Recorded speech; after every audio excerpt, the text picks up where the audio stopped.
के बारे में कुछ बताने जा रहा हूं, जिन्होंने इस राष्ट्र को कुछ ऐसा समर्थ प्रदान किया जिससे राष्ट्र के अंदर सामाजिक उत्थान को पुनर्जागरण के रूप में प्रगति मिली। इस विश्वरूपी बगीचे को संजोए रखने के लिए, उसे सजाने के लिए, उसे बचाए रखने के लिए हर युग में एक माली की जरूरत होती है। हर युग में एक माली की जरूरत होती है और उसी बगीचे, भारत रूपी बगीचे के अंदर,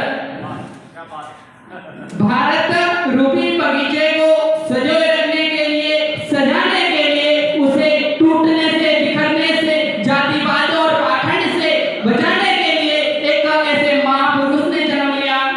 जिसको यह विश्व, यह भारत क्रांति सूर्य के नाम से पहचानता है, जिसको यह देश राष्ट्रपिता के नाम से पहचानता है और हर बहुजन के दिलों की धड़कन में उनका नाम है। 19वीं सदी का प्रारंभ था और भारत के अंदर पेशवाई शासन से पूरा देश त्राही महान था। पेशवाओं के शासन ने भारत के बहुजनों के साथ में भारत के दलितों, शोषितों, गरीबों और खासकर महिलाओं के अधिकारों को छीना और उनके अधिकारों और हक की लड़ाई के लिए फूले ने बहुत ही अहम योगदान दिया। 19वीं सदी का प्रारंभ था और उसी प्रारंभ में एक ऐसी घटना घटित होती है जिससे आपके शायद ये घटना सुनकर आपके अंदर अगर मनुष्यता है, मानवता है, तो आपकी आंखों में भी नमता आ जाए। एक व्यक्ति जो माली समाज में जन्मा और जो विद्यालय के लिए उसके पिता ने उसको पढ़ने के लिए स्कूल भेजा, तो उस समय के जो पाखंडी लोग थे, उस समय के जो मनवादी लोग थे, उन्होंने उनको पढ़ने से रोका और कहा कि तुम शूद्र हो, तुम्हें पढ़ने का अधिकार नहीं है, और उनके दरवाजे पढ़ने के लिए बंद कर दिए गए। तभी उनके कुछ मित्रों ने उनको समझाया और उनके पिता को समझाने पर पिता ने पहली बार तो लोगों के डर से दाखिला वापस ले लिया, लेकिन उन्होंने एक मिशनरी स्कूल में उनका एडमिशन करवाया और उसी एडमिशन उन्हीं दिन से महात्मा ज्योतिबा फुले की शिक्षा का प्रारंभ हुआ। जिस व्यक्ति को स्कूल से निकाला गया, जिस व्यक्ति के स्कूल में पढ़ने के दरवाजे बंद कर दिए गए, उस व्यक्ति ने उसी क्षेत्र के अंदर अपनी शिक्षा की, ज्ञान की ज्योति इतनी फैलाई कि दूर दूर तक लोग उनके सत्य कथनों पर विचार करने लगे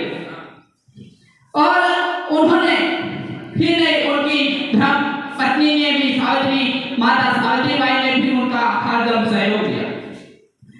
तो 19वीं सदी के प्रारंभ में जब उन्होंने पढ़ाई की और वहां पर एक ब्राह्मण मित्र से उनकी मित्रता हो जाती है। अब ध्यान से सुनना, इनकी घटना, इनकी जो क्रांति की शुरुआत यहीं से होती है।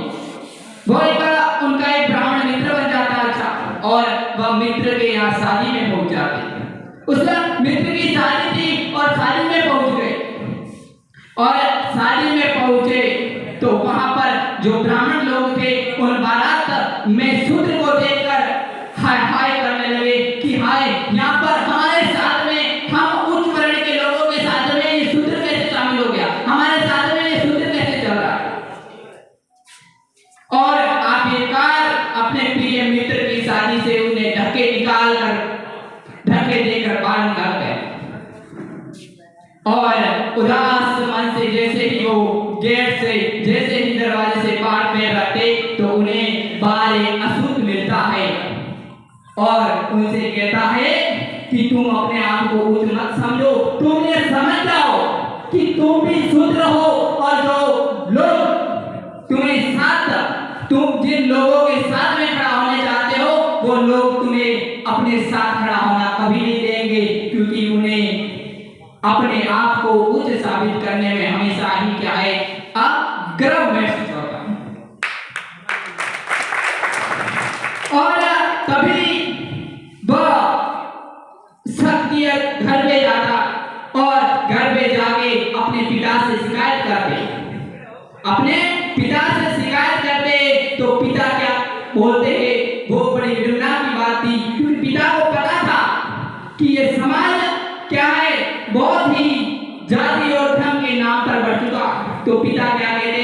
कि ये तो अच्छी बात है कि तुझे क्या है, कोई और सजा नहीं दी, तुझे वहां से धक्का निकाल कर बाहर ही धक्का लेकर बाहर निकाला, तुझे कोई और सजा नहीं दी, इसलिए तुझे याद होना चाहिए कि तू शूद्र है, इसलिए तू बड़े व्यक्तियों के क्या है खुशी के माहौल में शामिल नहीं हो सकता। और तभी से उनके एक क्रांति की शुरुआत होती है। और उसी दिन ज्योतिबा फुले को पता लग गया कि मित्रता और मानवता से मनवाड़ी लोगों के लिए, ब्राह्मणवादी लोगों के लिए और उन सामंतवादी लोगों के लिए मानवता और मनुष्यता और मित्रता से ज्यादा जातिवाद बड़ा है। ऐसे लोगों को समझने की चाहत है कि हम मानवता को कैसे पहचानना भूल जाते, हम उस मानव जाति को कैसे पहचानना भूल जाते,